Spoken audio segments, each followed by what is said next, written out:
성경 말씀 레위기 10장 1절부터 2절입니다. 1절 말씀만 봉독을 해드리겠습니다. 아론의 아들 나답과 아비후가 각기 향로를 가져다가 여호와께서 명령하시지 아니하신 다른 불을 담아 여호와 앞에 분향하였더니, 저는 이 본문 말씀을 가지고 다른 불과 제단의 불, 이런 제목으로 잠깐 말씀을 나누겠습니다. 이 본문에 보면은 아론의 아들 나답과 아비후가 여호와께서 명령하시지 않은 다른 불을 담아 분향하려다가 죽음을 당합니다. 정말 충격적인 일이 일어났습니다.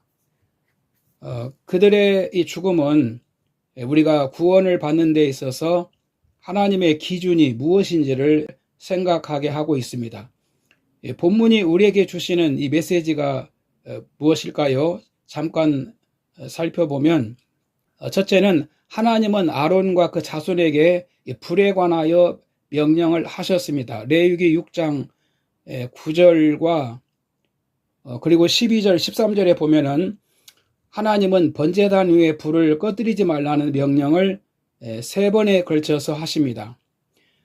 번제단은 죄를 지은 사람이 그 짐승을 끌고 와서 제사장의 집례로 하나님께 제사를 드리는 장소입니다.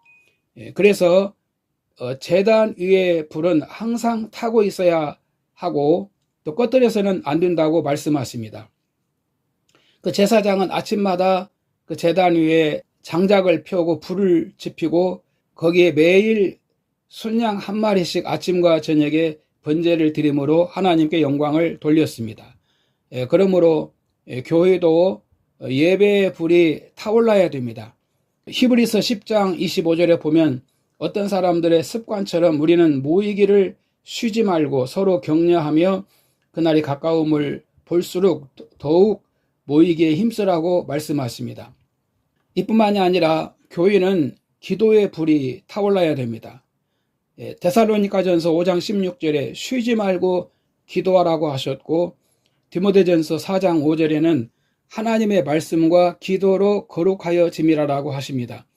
유다서 20절에는 사랑하는 자들아 너희는 너희의 지극히 거룩한 믿음 위에 자신을 세우며 성령으로 기도하며 라고 하셨고, 에베소 6장 18절에 보면 모든 기도와 간구를 하되 항상 성령 안에서 기도하고 이를 위하여 깨어 구하기를 항상 힘쓰며 여러 성도를 위하여 구하라고 말씀하십니다.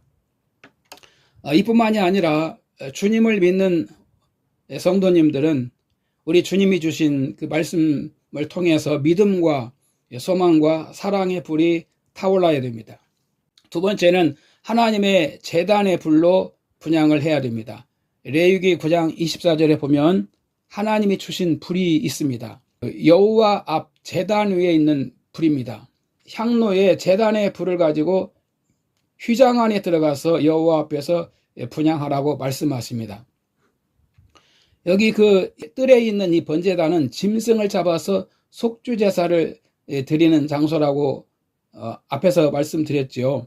이곳은 예수님이 우리 죄를 지시고 대신 십자가에서 죽으신 장소를 의미하는 겁니다. 그래서 이 제단의 불을 가지고 가서 분향을 드리라는 것은 예수님의 십자가 은혜로만 하나님께 나아갈 수 있다는 말씀입니다. 세 번째는 다른 불은 하나님께서 안 받으십니다. 우리는 내 불을 가지고 하나님께 분향하려고 합니다. 여러분, 하나님이 주신 불을 붙들어야 됩니다. 하나님의 불이 우리를 거룩하게 하고 살게 하십니다. 로마서 10장 2절 이하에 보면은 바리새인들은 자기 의로 구원을 받으려고 했습니다. 그래서 그들이 예수님을 믿지 못하고 구원을 받지를 못한 겁니다. 하나님이 명하시지 않은 다른 불을 가져온 나답과 아비후는 하나님의 심판을 피하지 못했습니다.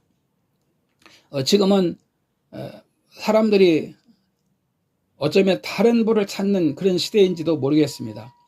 사람들이 하나님의 은혜를 사모하지 않습니다. 예수님을 믿는 것이 무엇인지도 모릅니다.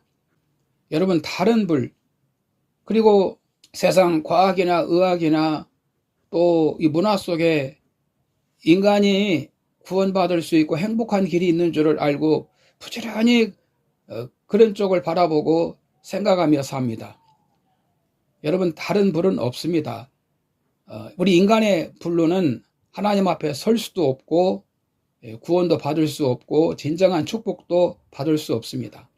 주님이 우리에게 붙여주신 불, 은혜의 불, 그 구속의 불, 사랑의 불, 믿음의 불, 소망의 불, 예수님께서 우리에게 주신 그 하늘의 신령한 이 불을 가지고 하나님께 나아가셔야 됩니다. 할렐루야.